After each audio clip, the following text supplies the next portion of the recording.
প্রতিবন্ধী মেয়ে ব্যক্তিকে তার আপন চাচাতো ভাই এই মামলার আসামি নুরুদ্দিন মোল্লা ধর্ষণ করে।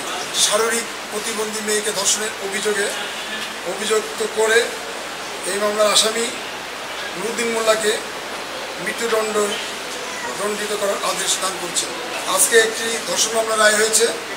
এই ধর্ষণ মামলাটির এজাহারকারী ছিলেন মোহাম্মদ আব্দুল মান্নান মোল্লা। তিনি এজাহারে যেটা বলেন যে তার শারীরিক প্রতিবন্ধী মেয়ে ব্যক্তিকে তার আপন চাচাতো ভাই এই মামলার আসামি নুরুদ্দিন মোল্লা ধর্ষণ করে।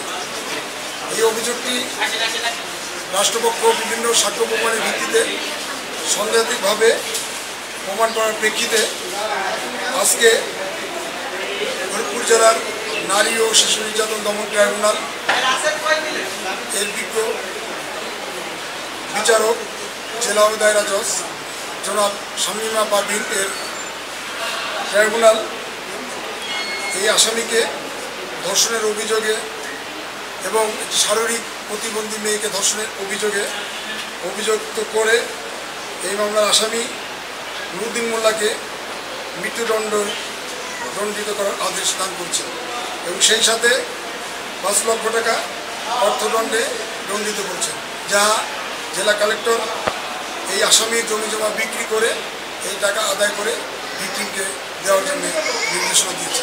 ওয়ালটন এখন দেশের সীমানা পেরিয়ে পৌঁছে গিয়েছে 50টিরও বেশি দেশে। ওয়ালটন, ঘরে ঘরে বিশ্বজুড়ে। রাষ্ট্রপক্ষ এই রায় সন্তোষ প্রকাশ করছে এবং রাষ্ট্রপক্ষ মনে করে যে এই জাতীয় ঘটনা সামাজিক বন্ধন এবং আত্মীয়তার বন্ধনের জন্য হুমকি স্বরূপ।